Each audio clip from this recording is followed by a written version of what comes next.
187 is a movie that came out around the time where it seemed like high school movies, or just school movies in general, were all the rage during the 90s, of course.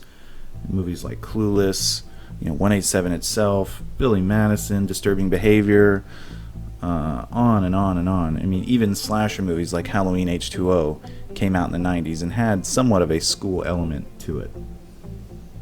But beyond school and beyond things like that, this movie truly can be argued that it is one that deals with what is called a Pyrrhic victory, meaning a victory that comes at such a cost that you'd have to consider whether or not it was even a victory in the first place.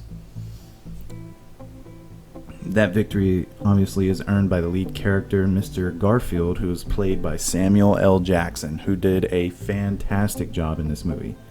Everyone did, for that matter, but Sam Jackson really, really was awesome in this movie. He seems to be a man, very positive, very upbeat, someone who has dedicated his life to being a teacher, and doing so in a somewhat rough and tough area, in the inner cities. Okay? He's dedicated his time to helping others to hopefully have them achieve an education and maybe better themselves on down the line. He's also shown in one scene to be pretty religious, as he's shown praying before he goes off to work. However, no matter all the good that he's done and throughout the movie, no matter all the good that he tries to do, he just seems to attract negativity, and he just makes enemies everywhere he goes. And Mr. Garfield, at the very beginning of the movie, is stabbed by a student, and it's not before that. He finds the threat in a textbook, and he brings it to his superior's attention that he's being threatened, and this movie brings out a lot of touchy subjects in general, and this one, and it shows up many times throughout the movie, of when should you take a threat serious. And Mr. Garfield throughout the movie is threatened many times, and he brings it up to his superiors, and rather than take the threat serious and take it as a legitimate threat, the superiors and the higher ups just take it as, you'll be okay. It's a very bureaucratic process. They're fearful of lawsuits.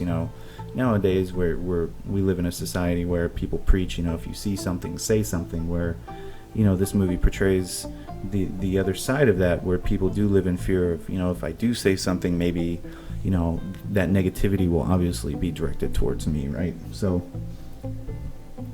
I can't tell you, I don't know if there's any words. This movie was fantastic. I vaguely remember watching it in the 90s, and what I liked most about it, again, was Sam Jackson and his portrayal. You see him start off as a incredibly positive teacher. He's doing his thing, and all in the course of one moment, when he is stabbed in the back by a character played by Method Man. He is stabbed in the back, and his life, everything is turned upside down. He is then shown several months, over a year later actually, to have moved out to Los Angeles, and he's called in to be a substitute teacher, and of course, as fate would have it, he runs into the class that he's going to be teaching is basically just taken over by a bunch of thugs. I mean, it's gang members. It's just out of control. Basically, it's a worst possible scenario for Mr. Garfield. However, he still tries. He still puts forth this positive feeling. He's trying to get through to these kids to show them that the path they're heading down is not the way, and he's desperately trying to get through to them. However, he is shown to obviously not be a perfect human being. He succumbs, in order to try to get through them, he succumbs to maybe handling things on the same level as these students, as some of these gang members, as he's shown throughout the movie when he's dealing with the KOS. So throughout the film, you see his transformation from this very upbeat, this very optimistic individual, school teacher, into almost sort of fitting into one of these gang members, almost in a way, because he starts killing some of the members after they make threats towards other teachers and whatnot, and they continually are bullying other students. Mr. Garfield stoops to their level, but and he's doing that in order to achieve his own personal victories. And this all goes back to what I talked about as far as this being a Pyrrhic victory. Again, he has lowered himself to what he was fighting against in order to earn himself what he figured would be a victory, in order to rid himself of these troublemakers, of these bullies, these thugs, these gang members. He stoops down to their level and he starts taking them out. Well, of course, it doesn't take long for the KOS to find out that he's the one doing it, and it all comes down to the end of a game of roulette. And again, Garfield at this point, he's just given up all hope. He goes through with it, and without spoiling the ending for many of you that may have not seen this movie, you'll understand why it's called a Pyrrhic victory once you watch the ending. I mean, it's just an amazing film. It draws so much emotion. Again, the 90s was such an amazing time where we saw a lot of these kinds of movies with dealing with schools and things like that. And of course, maybe it was art imitating life, or life imitating art in some cases, because the 90s is where a lot of these negative, these horrific events in school really kind of kicked off, that we unfortunately see ever so often throughout the years.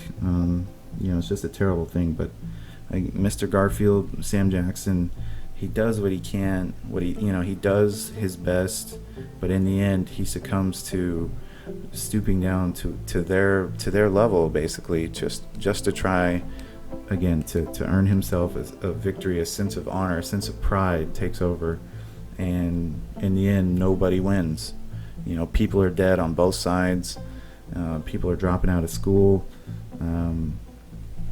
So you guys, highly recommend this movie. This movie was suggested by many of our wonderful subscribers or viewers, and we truly appreciate it. Now, I also wanted to take this time out to talk about something that we have decided to start on our channel, and that is a Patreon account.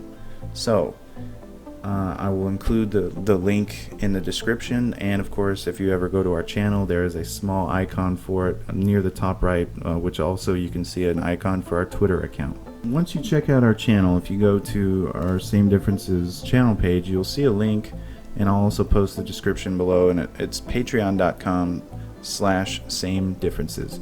And what we've done is try to set up a way to where we can give you all more content, and I've been working on adding more and more content each day. I'm doing my best to add some stuff in there, but basically we have 3 different tiers that we've decided to set up. So for $2 a month or more, if you decide to donate more than $2, you get access to weekly updates on Patreon, exclusive to Patreon, on what we're currently working on and planning to work on. And we'll also put your name in our credits as a big thank you for backing us and supporting the channel. For donating $5 or more per month, you get everything from the previous tier, plus early access to our videos before we post them on YouTube.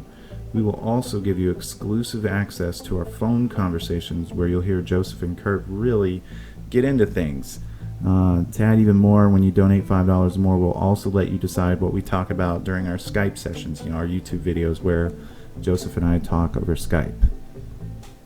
And lastly, the $10 tier. If you choose to donate $10 or more per month, you get everything from the previous tiers, plus we will make an analysis video based on a suggested movie by you. The movie suggested will be put immediately to the forefront, immediately to the front of the line, in front of everything else, and be put out in a very timely manner. So usually, maybe a few days or so, depending on what our schedules and things like that. Currently right now on our Patreon, I did upload my thoughts on Ant-Man and the Wasp, and you can get that exclusively at our Patreon page. So even if you don't choose to donate money, we still appreciate every bit of support you all have given us. These last 2 months have been truly amazing. We cannot say thank you enough, and that might not even be enough, but we truly appreciate everything. And again, we thank you for watching, and if there's any movies that you'd like for us to watch and analyze for you and make a video, Leave them down in the comments below. And again, as always, thanks for watching.